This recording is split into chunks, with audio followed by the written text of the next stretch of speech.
그렇죠. 공법이 50점이면 정말 훌륭하죠. 저는 45점만 나와도 만족할 것 같은데. 공법 45, 중개사법 75. 아직 한 번도 안 봤어요. 목표가 그렇다는 목표. 공법 45, 60, 75. 중개사법, 공시세법. 여기에 지적법을 12문제에서 6문제만 맞추고, 지적법을. 등기법을 12문제에서 6문제 맞추고, 지적법을 12문제 중에 9문제 맞추고, 그 다음에 세법을 16문제 중에 9문제 맞추고. 예? 그러면 딱 60점 맞잖아요. 3개 틀리면 되지. 아, 그래요? 지적법 더 많이 틀린다고? 나 작년에 9개 나왔어. 작년에 요거도 9개 나왔어요. 작년에 여기서 1개 맞췄어. 12개 중에 1개 맞췄어. 요걸 목표를 좀 올려야 돼. 아, 그래요? 아, 그래. 요거 11개, 요거 7개. 요렇게?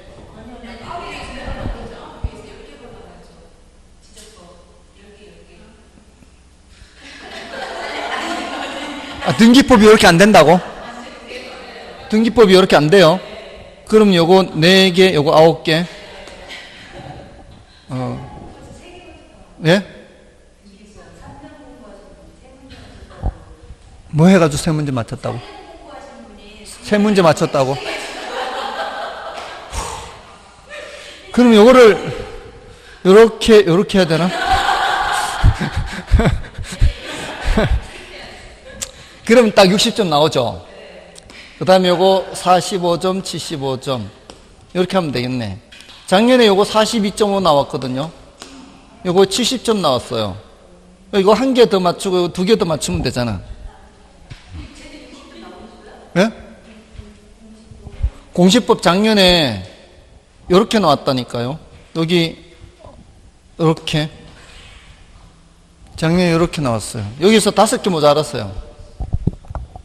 5개 모자라서 작년에 요거는 70점 나왔거든. 작년에 이건 70점 나오고 47.5 나왔어요.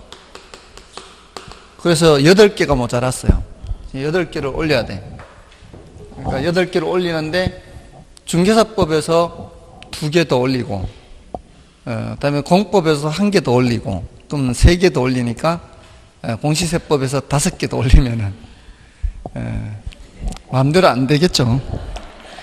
근데 지금 원고 작업이 너무 많이 있어서 빨리 9월달 내로 원고 작업을 빨리 끝내야 돼. 그래야 10월달 가서 그나마 좀 공부를 할 수 있어요. 그래도 왔다 갔다 하면서 지금 차 타고 왔다 갔다 하면서 조금씩은 보고 있어요. 지적법하고 세법부터 시작했어요. 공법은 아직 생각도 못하고 있고 중개사법도 아직 생각 못하고 있고, 아무튼 일단 그거부터 해놓고, 자, 이제 14번입니다. 주거분리와 여과작용이에요. 요거는 이제 함정을 파서 이렇게 틀린 분들이 많으실 것 같아요. 일단 1번은 불량주택의 문제는 주택 자체의 문제라기보다는 실제로는 소득의 문제다라고 하죠. 주택이 이제 불량화되어도 이게 소득 수준이 높으면 이걸 뭐 수리 수선해서 사용한다거나 할 수 있잖아요. 근데 소득이 충분치 않다면 그럴 수가 없으니까 소득의 문제다 이렇게 얘기하고요. 그래서 1번은 맞는 말이고, 그 다음에 2번은 주택을 개량하지 않아 가치가 점점 하락하면 그 주택은 하향여가 되어 저소득층 가구가 들어오게 되는 현상을 천이라 하지 않고 침입이라고 하죠. 침입. 그죠?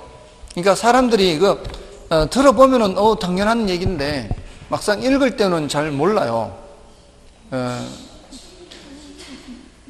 천이는 이제 바뀌어가는 과정을 말하는 거죠. 침입, 천이, 계승 이렇게 하잖아요. 그래서 이 바뀌어가는 과정을 천이라고 하죠. 요거를 못 찾았으면 멀쩡한 놈 뭘 틀렸다고 했어요? 5번요? 이거는 많이 했는데. 3번은, 요거는 많이 들었죠. 불량주택 같은 시장 실패가 아니다. 맞고요. 그 다음에 4번은, 저소득층 지역과 경제지역에서 고소득층 지역에 토지는 할인되고 거래될 것이고요. 5번은, 이거 많이 했잖아요. 이게 소득 증가 등으로 인해서 저가 주택에 대한 수요가 증가하면 이때 하향 여과가 나타나는 거고, 이거 틀리면 안 되는데, 소득 증가 등의 원인으로 인해서 저가 주택에 대한 수요가 감소하게 되면 이건 상향 여과라고요. 자, 이게 출발은 똑같은데 이게 이렇게요. 소득이 증가하는데 수요가 증가하는 게 있고, 소득이 증가하는데 수요가 감소하는 게 있어요. 이게 뭘까요? 열등제, 정상제요. 이건 정상제, 정상제. 이거는 열등제요. 자, 이거 예를 들 때마다 제가 이렇게 몇 가지 예를 들었는데요. 이거 설명드릴 때마다 우리가 이제 처음에 이제 시작할 때 형편이 좀 안 좋은 상태에서 이제 시작을 해요. 그럼 처음서부터 좋은 집을 살 수가 없고 이제 처음에 달동네에서 시작한단 말이에요. 그럼 달동네에서 소득이 조금 늘어나잖아요. 소득이 늘어난다고 해서 바로 달동네 벗어나요? 그렇지 않고 단칸방에 살다가 방 2칸짜리 살다가 조금 넓은 데로 가다가 더 소득 수준이 올라가야, 그래야 저가주택 동네를 벗어나서 저가주택 수요를 줄이고 상향여가 일어난단 말이에요. 그죠? 그러니까 이게 요 상태에서는 아직은 이 정상제예요. 저가주택 시장에. 그러니까 소득이 조금 늘어난 상황에서는 저가주택 시장에서 수요가 늘어날 거 아니에요. 그럼 저가주택 시장에 주택이 부족할 거 아니에요. 저소득층들이 원하는 주택이 부족해져요. 그러면 그때 이제 고가주택 시장에서 낡아지는 것들이 하향여가 되는 거예요. 저가주택에 대한 수요가 증가해야 하향여가가 돼요. 맞아요? 근데 상향여가는 소득 증가 같은 이유로 인해서 저가주택에 대한 수요가 감소하는 거죠. 감소하면서 아예 그냥 이 고가주택 시장으로 가버리는 거죠.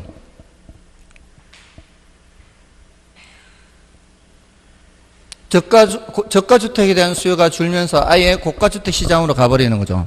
사람들이. 그러면은 이제 고가주택에 대한 양이 부족해질 거 아니에요.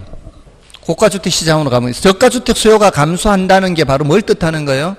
그거를 소비 안 하고 고가주택 시장으로 간다는 얘기죠. 그러면서 그게 상향여과가 나타나게 된다는 거예요. 그래서 반대. 아예 달동네를 벗어나서 고가주택 시장으로 가버리는 거예요. 그래서 상향여과가 이루어지는 거예요. 자, 그래서 요거 얘기할 때마다 그렇게 안 했나요? 우리가 돼지고기가 소고기에 비해서는 열등제라고 할 수 있는데, 돼지고기가 소고기에 비해서는 열등제라고 할 수 있잖아요. 근데 그게 처음서부터 열등제인 건 아니라고요. 풀밖에 못 먹던 시절에는 돼지고기 없으면 못 먹잖아요. 그럴 때는 조금 소득이 늘었다고 해서 바로 소고기로 가는 게 아니라 우선 돼지고기 고기 맛이라도 보다가 소득 수준이 좀 더 늘어나면은 돼지고기 소비를 조금 줄이면서 소고기 소비를 좀 더 늘리잖아요. 그런 거란 얘기죠. 조금 소득이 늘어날 때에는 하향여가 나타나고, 좀 더 소득이 더 많이 늘어나야 저가주택에 대한 수요를 줄이면서 고가주택 시장으로 가버리는 상향여가가 되는 거예요. 그래서 5번은 맞는 말이에요. 다음에 15번은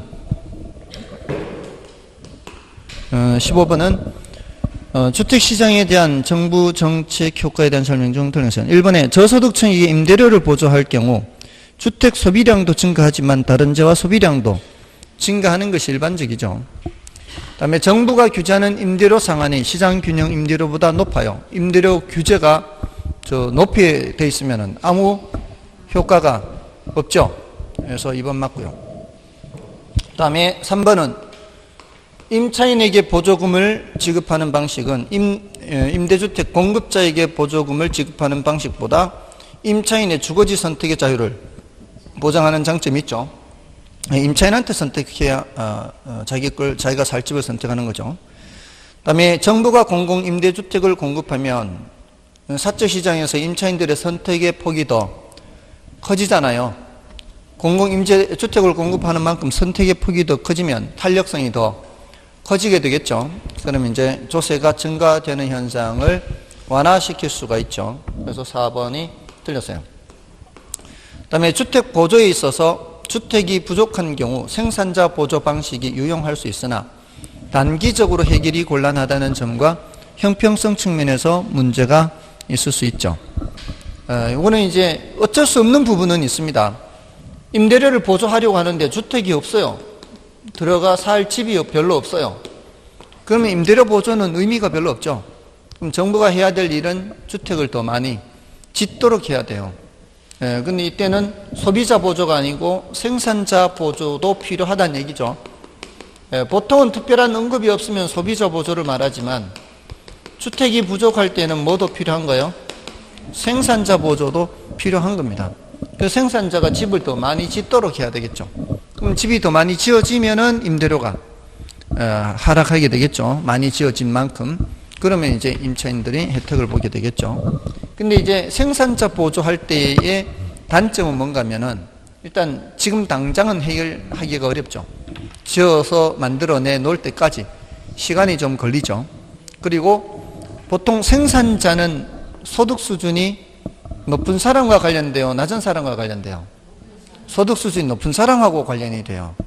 그러니까 소득 수준이 높은 사람한테 보조를 해주는 것과 관계가 있죠. 이렇게 그렇게 연결되니까 형평성 측면에서는 문제가 있어요. 그래서 우리나라에서 대체로 기업들, 친기업들 뭐 이렇게 하잖아요.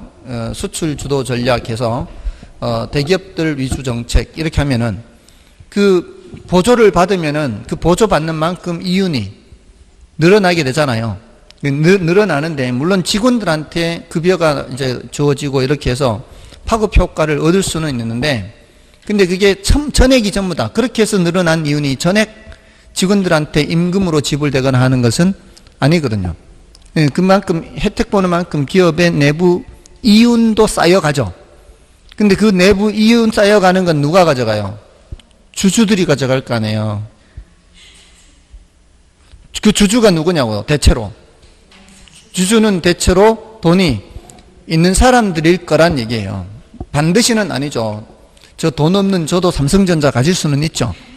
근데 가질 수는 있지만 그게 그렇게 큰 비중이 아닐 거란 얘기예요. 돈이 없는 사람들은. 돈이 있는 사람들한테 혜택이 갈 가능성이 많다는 얘기예요. 생산자한테 보조해주면. 뭔 뜻인지 아시겠어요?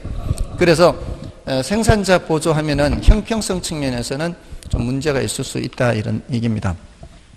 그러니까 사실은 우리나라 기업들은 좀 사회적 책임이 좀 더 크게 사회적 책임을 크게 가져야 돼요. 우리나라의 기업들은 지금까지 계속 그런 혜택을 보면서 자라왔기 때문에 그런 책임의식이 다른 나라보다는 더 크게 이제 느껴야 돼요. 책임의식을. 아무튼 그렇습니다. 그 다음에 이제 16번은 부동산 금융에 있어서 저당 유동화 및 증권에 관한 설명 중 관련성이 적은. 자, 요거 지난주에 해서 3번이 틀렸죠. 저당 대출 기관이 보유하고 있는 자금이 풍부하다면 굳이 유동화를 할 필요가 없죠. 그리고 1번은 저당 유동화는 주택금융이나 기타 부동산 금융 활성화에 큰 기여를 할 수가 있고요. 그다음에 저당 유동화는 대출 기관들이 한정된 재원으로 많은 수요자에게 자금을 공급하는 대안이 될 수가 있죠. 그리고 4번의 MBS는 구조상 ABS와 동일하지만 주택 저당 채권을 기초 자산으로 삼는다는 게 다르다. 자, 이거 ABS 설명드릴 때 MBS도 그 중에 하나고 SLBS도 그 중에 하나고 CMBS도 그 중에 하나고 카드도 있고 PFABS도 있고 오토론 증권도 있고 굉장히 다양한 증권이 있다 그랬죠. 이 전부 다 ABS인데 그 중에 요거는 한국주택금융공사법을 근거법으로 하고 얘네들은 자산유동화에 관한 법을 근거로 한다 그랬죠.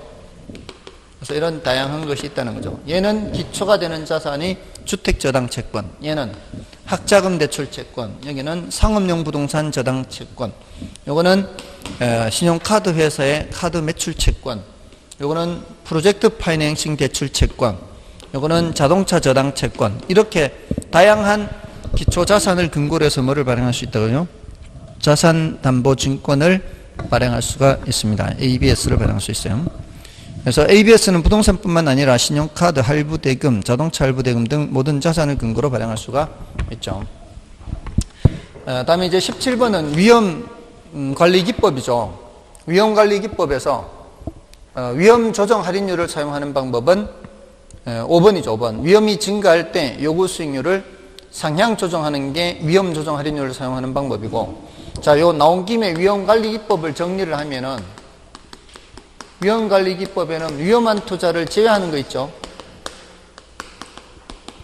처음부터 내가 위험한 걸 안 하는 거죠. 정기예금에 가입하거나 국공채를 매입하거나 또는 나한테 발생한 위험을 상대방한테 전가하면 내가 위험을 부담하지 않을 수 있죠. 그 다음은 이제 보수적 예측과 지금 요거 나오는 위험조정 할인율을 사용하는 거죠. 보수적 예측이라는 것은 기대 수익률을 하향 조정하는 방법이고, 위험 조정 할인율을 사용하는 방법은 요구 수익률을 상향 조정하는 방법이죠. 지금 요걸 말하는 거죠. 요구 수익률을 상향 조정한다는 것은 미래 가치를 현재 가치로 바꿀 때 할인을 많이 하겠다, 요걸 의미하는 거죠.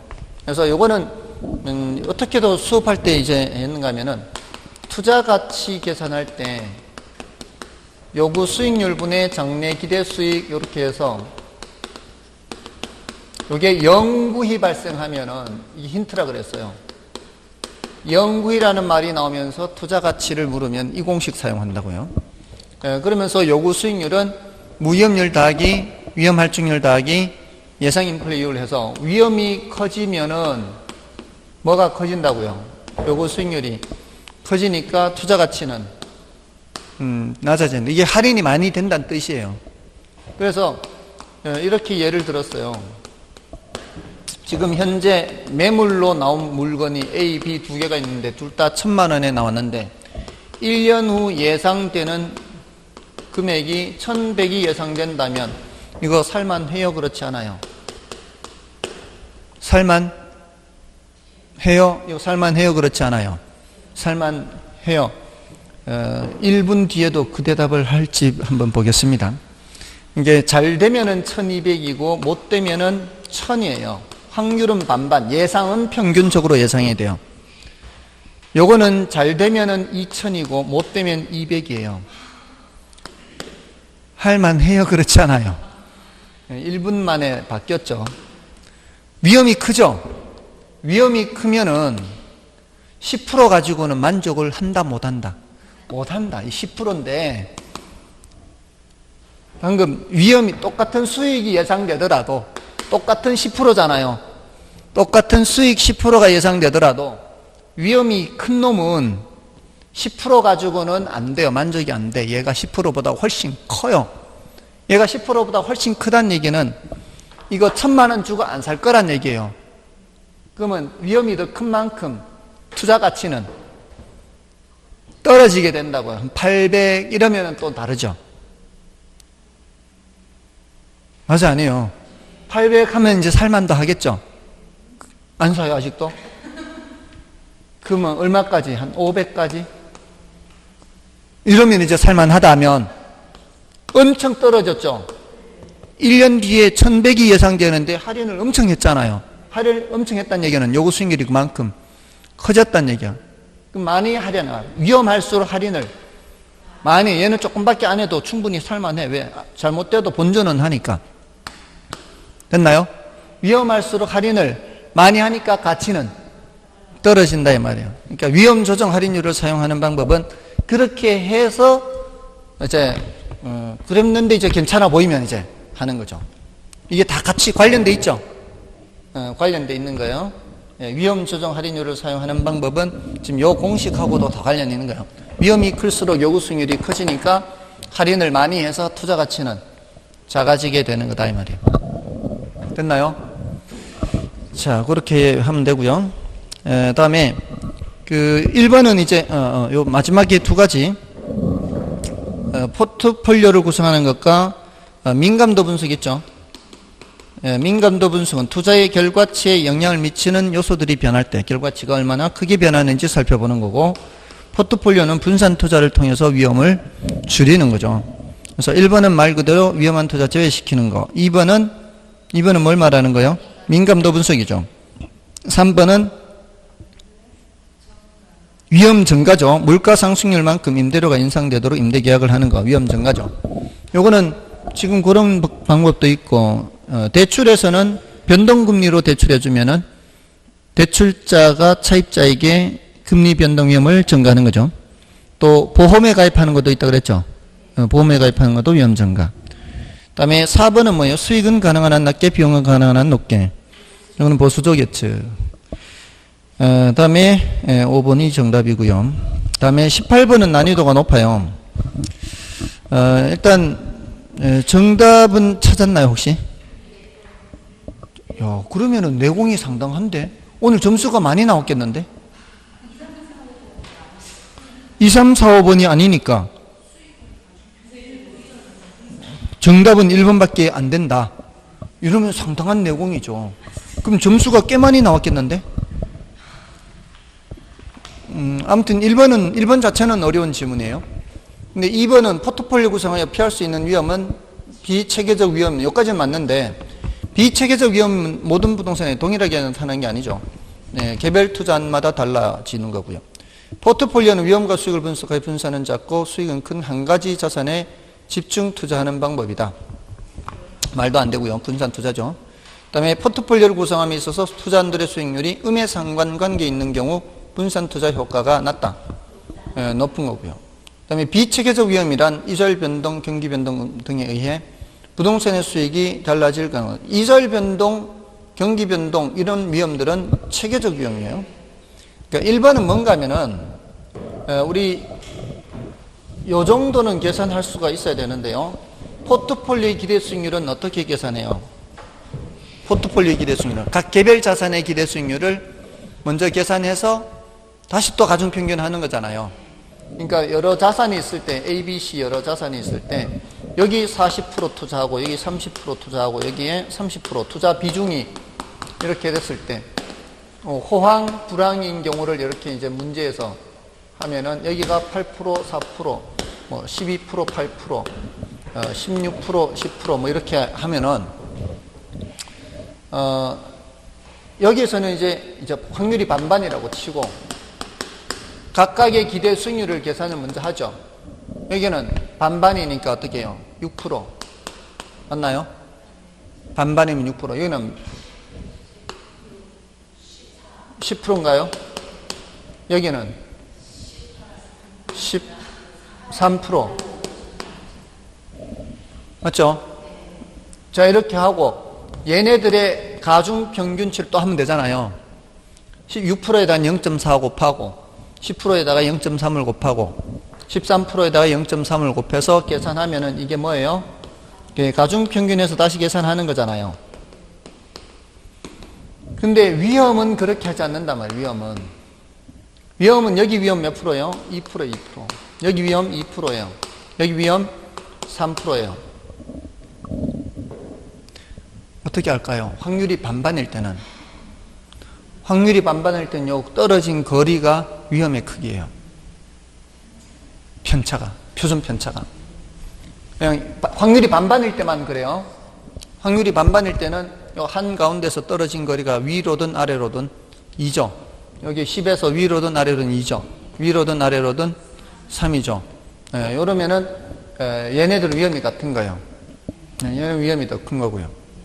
됐나요? 근데 이거 가중평균 하면은 2%보다는 높고 3%보다는 낮게 나오거든요. 그냥 가중평균 하면은. 근데 그렇게 가중평균 하는 게 아니에요, 얘는. 가중평균 하는 게 아니에요. 그렇게 하면은 2%보다는 낮고 3%보다는 낮고 2%보다는 요 사이거든요. 그냥 가중평균 하면은.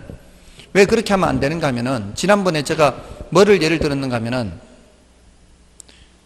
아들을 둘 낳는데 하나는 우산장수 시키고 하나는 집신장수 시키면 각각의 표준 편차는 5 이렇게 되더라도 둘이를 우산장수, 집신장수는 방향이 반대로 나타나죠.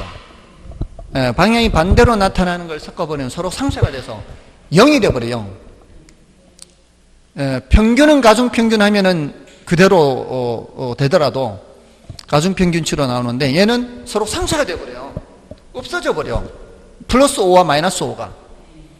그렇게 되는 경우도 있단 말이에요. 그렇게 될 때는 가중평균 한 것보다는 이게 오히려 1점 몇이 나올 수 있어요. 2보다도 낮을 수가 있어요. 서로 반대 방향일 때에는. 그렇기 때문에 포트폴리오의 위험은 가중평균 하는 게 아니에요. 그래서 이거는 난이도가 높아요. 근데 이런 거를 한 번쯤은 이제 등장할 수도 있어요. 이게 난이도는 높은데 문제는 이렇게 난이도 높은 걸 몰라도 다른 것들을 잘 알면은 합격하는 데는 지장이 없다는 거예요. 그러니까 굳이 난이도가 높은 걸 많이 알려고 하지 마시고 난이도가 낮은 부분을 확실하게 아는 게 더 중요해요. 아시겠죠? 그래서 정답은 1번이고요. 다음에 19번은 부동산 개발 단계 중 마케팅에 관한 설명으로 틀린 것은 1번에 부동산의 종류에 따라 마케팅 활동의 유형이 서로 다르다. 상업용 부동산이냐 뭐 주거용 부동산이냐에 따라 마케팅은 달라질 수가 있죠. 그다음에 부동산 개발의 성공 여부는 개발 사업의 시장성에 달려 있다. 그렇죠. 여기 시장성이라고 하는 게 이제 얼마나 잘 분양될지 임대될지에 달려 있는 거죠.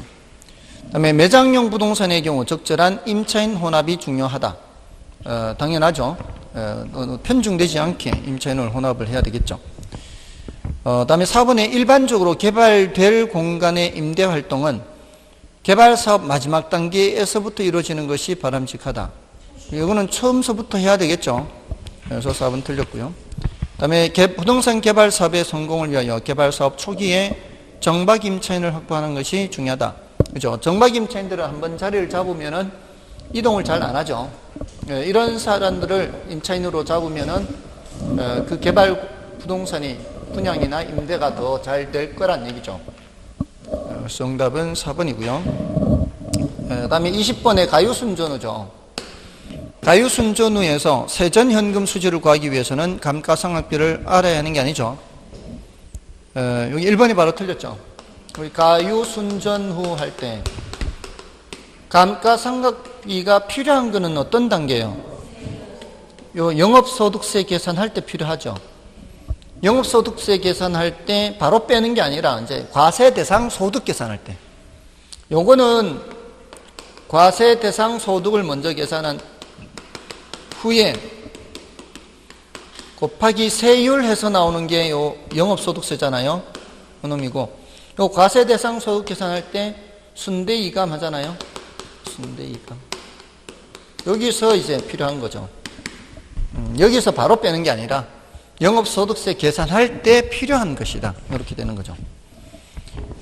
다음에 영업소득세는 영업소득에 대해 부과하는 조세가 그렇고요. 순영업소득에서 영업경비를 더하면 유효총소득이 된다. 맞죠? 이게 밑에서 위로 가는 거죠.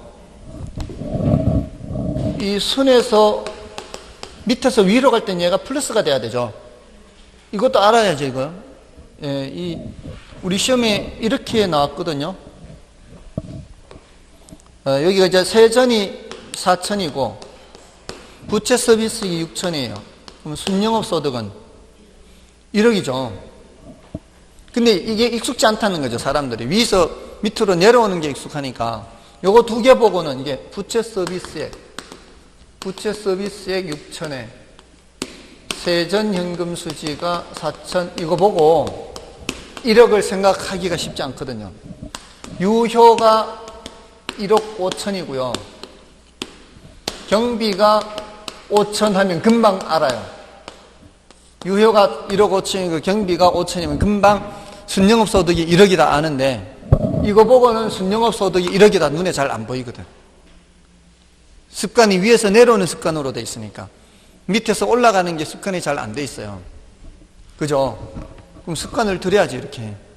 이게 감정평가사 시험에도 이렇게 나왔어요.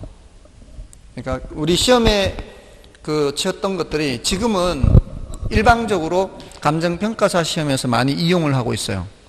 근데 나중 되면은 아마 감정평가사 시험에 나온 것이 우리 쪽으로도 약간 이렇게 넘어올 수가 있겠죠.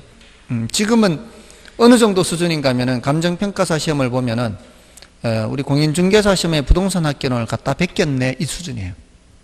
갖다 베낀 수준이에요. 베낀 수준. 그러니까 감정평가사 시험 공부하는 학생들은 공인중개사 시험 기출문제를 다 봐야 돼요. 기출문제 있는 게 그대로 거의 그 표현 그대로 나와요.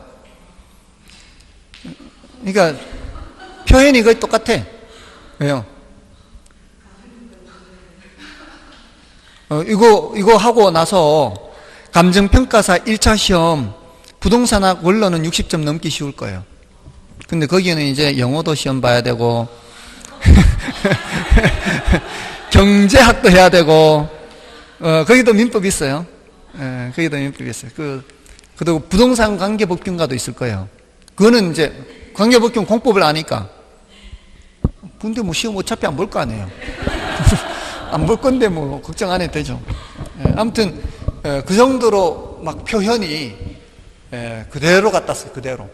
근데 아직까지 저쪽에 있는 거를 우리 쪽에 쓸만한 거는 그렇게 많지는 않고요. 이미 수업 시간에 조금씩은 말씀드렸어요. 오늘도 이따 한 개 말씀드릴 거고요. 조금씩 말씀을 드렸어요. 자, 아무튼 밑에서 위로 올라가는 것도 좀 조심을 해야 돼요. 다음에 4번의 순영업 소득에서 부채 서비스 차감은 세전, 이건 뭐 쉽죠. 그 다음에 세후 현금 수지 크기는 세전 현금 수지 크기와 동일할 수 있죠. 남의 돈을 세금이 없으면 세후와 세전은 같아질 수가 있습니다. 다음에 이제 21번은 요거는 이제 할인하는 것만 알면 되죠. 자, A, B, C, D가 지금 3,000, 2,500, 2,000, 1,000으로 돼 있죠. 요거 이제 훈련만 하면 돼. 이거는 그렇게 시간이 많이 걸리는 거 아니에요. 이게 서술식으로 이렇게 돼 있으면 시간이 좀 걸릴 수 있는데 이렇게 돼 있으면 아주 간단해요. 사실은 2,000, 1,000 여기가 3, 4, 9, 8인가요? 여기는 2782.5 2438이고요 1187.2 이렇게 되죠. 이게 지금 현재 나가는 돈이고요. 이게 내년에 들어오는 돈이고, 제가 늘 이렇게 수업했죠. 현재 들어오는 돈 바꿔야 돼요. 현재 들어오는 돈. 이거하고 비교해야 되니까. 근데 이게 할인율이 몇 프로예요? 6%니까 1.06으로 나눠야 되죠. 1.06. 이것도 1.06. 이것도 1.06. 그러면 1.06을 하면 이거는 3,300 나오나요? 1.06 하면 2,625인가요? 6% 하면은 2,300, 이거는 1,120이고요. 자, 이렇게 되면서 이제 PI를 구해야 되죠. 순영가를 물으면은 뺄셈을 해야 되는 거고, 수익성 지수를 물으면 나눗셈 해야 되죠.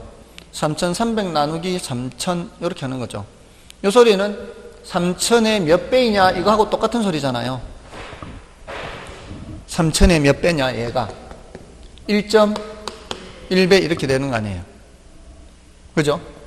이거는 1.05 이거는 1.15 이거는 1.12 1.15가 제일 크죠. 그 다음에 1.12 그 다음에 1.1 그래서 B, C, D, AB죠. C, D, AB 맞나요? 이거 순영가 크기를 물으면 어떻게 해야 돼요? 순영가 물으면 빼기 해야 되죠. 빼면은 몇이에요? 300 이거 빼면은 125 요것도 300이죠. 120 이렇게 이거 300이 같죠? 300이 같잖아요. 지금 순영가가 같을 때는 뭐를 선택해야 돼요? 수익성 지수가 큰 거 작은 거? 큰 거. 이거 이론적으로 나오잖아요. 수년가가 동일할 때 수익성 지수가 큰 걸 선택한다. 이 소리는 초기 투자가 큰 거, 작은 거? 작은 거. 이게 이제 지문으로 나오는 거죠. 숫자로 보면 굉장히 간단하고 단순하죠, 이게. 오히려 이때는 숫자가 더 쉬워요. 숫자가 작은 게 작은 돈이 나가서 300을 벌어오기 때문에 수익성 지수는 더 큰 거예요. 3,300 번 거는 10% 더 번 거지만 2,300 번 거는 15% 더 번 거거든요. 그죠? 그러니까 수년가가 똑같을 때는 초기 투자가 작은 게 수익성 지수가 더 크게 나타나는 거예요. 그걸 이제 이론적으로 질문하는 거죠. 그래서 정답은 5번이고요. 다음에 22번은 내부 수익률을 묻는 거잖아요. 내부 수익률은 뭐와 같다? 기대 수익률과 같다. 그러면 지금 3억이 나가서 3억 3천이다. 그럼 몇 프로 기대 수익률? 기대 수익률은 10%. 그러면은 요구 수익률이 7%니까 타당하다, 타당하지 않다. 타당하다. 그러면 이제 2번이 정답이죠. 다음에 23번 부동산 가격 공시 제도에 대한 답 설명 중 틀린 것은 1번에 시장 군수 또는 구청장은 자 주체가 나왔잖아요. 주체가 나왔죠. 주체가 나왔으면은 거기 개별이 나와야 돼요.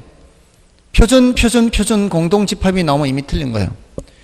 매년 공시지가 공시기준일 현재 관할구역 안에 개별 공시지가를 결정 공시하고 이를 관계행정기관 등에 제공해야 되죠. 그 다음에 국토교통부 장관은 나왔죠. 국토교통부 장관은 나왔으면 개별 나오면 틀린다 이 말이에요.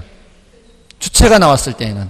그러니까 주체가 나왔으면 주체 위주로 파악을 하고 또는 표준이나 개별 위주로 나왔으면은 세금 얘기가 나오느냐 그렇지 않느냐 이렇게 가면 되잖아요. 뭔 뜻인지 아시겠어요? 그러니까 이제 주체를 위주로 하나 정리해 놓고 또는 효력을 위주로 정리해 놓는 거죠. 주체를 위주로 기억할 때는 그 국장이 나왔을 때는 개별이 나오면 안 되는 거예요. 그죠? 시군구장이 나왔으면 개별이 나와야 되고 효력을 기준으로 볼 때는 표준이 나왔을 때는 세금 얘기가 나오면 안 돼. 뭔 뜻인지 아시겠죠? 그래서 1번, 2번 다 맞고 3번은 표준주택가격 나왔잖아요. 표준이 나왔죠. 표준이 나왔으면 세금 얘기 나오면 안 된다 그랬잖아요. 근데 뭔 얘기 나오고 있어요? 과세 등 업무 관련해서 주택가격 산정이 틀렸잖아요. 그리고 4번의 표준지 공시지가는 이 말이에요. 표준지 공시지가는 다른 것보다 효력이 더 많다 그랬죠.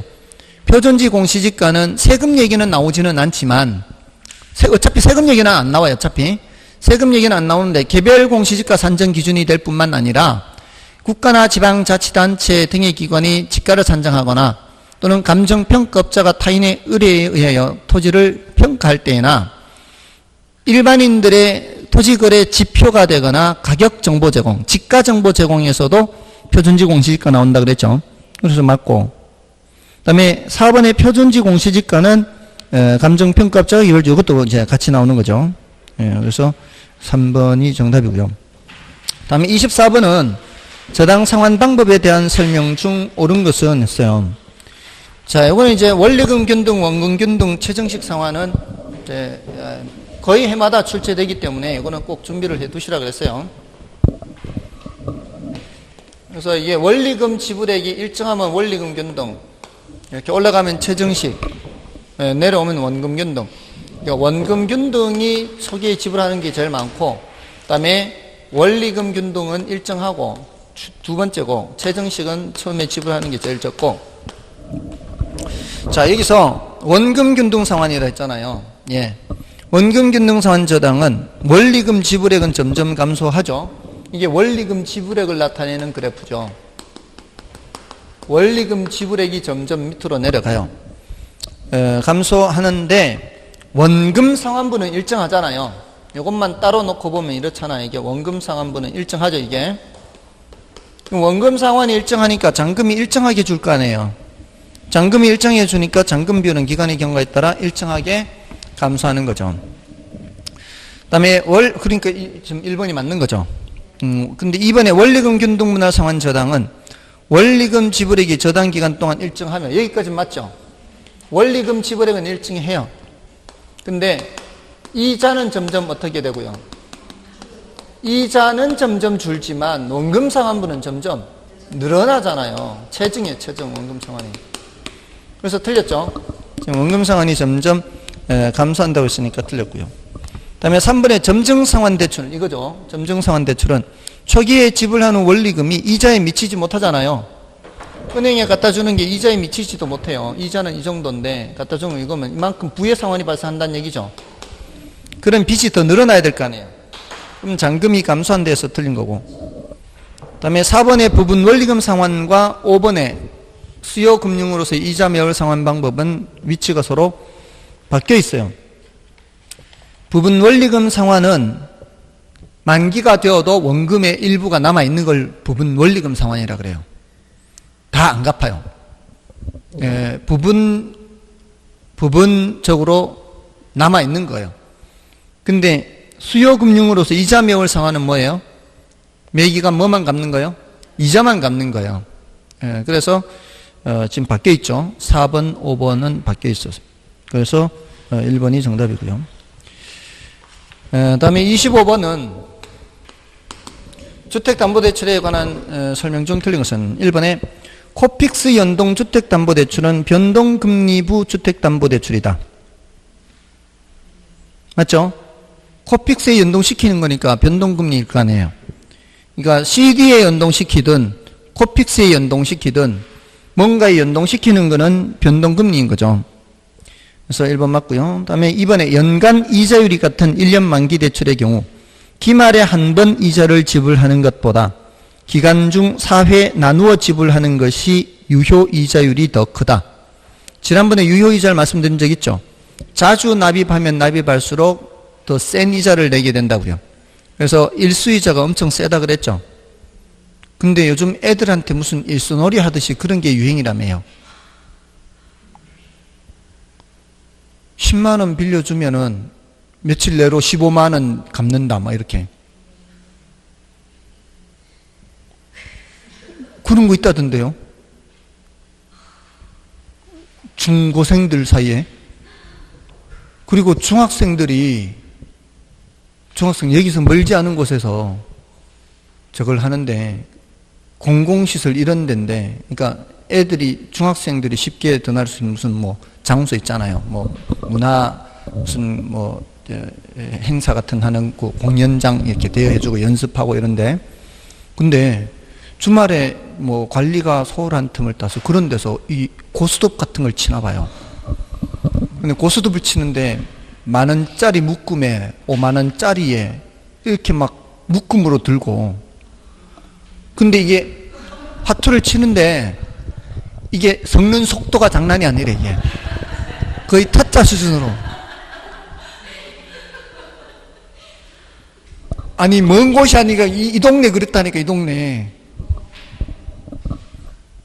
그러니까 몰랐어요.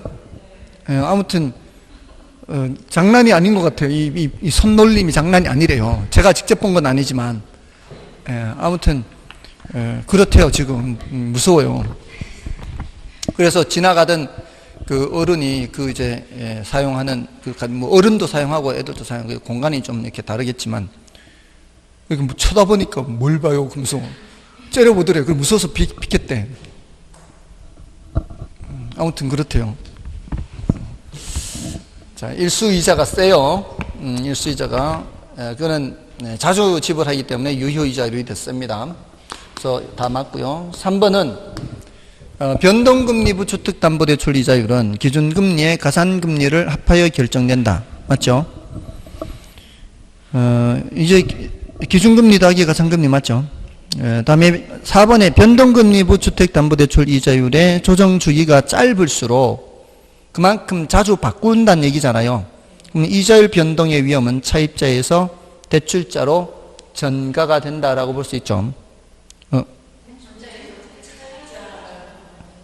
차입자가 더 많이 부담하죠. 그러면 대출자에서 차입자로 전가가 되는 거죠. 바뀌어 있죠. 그래서 틀렸고요.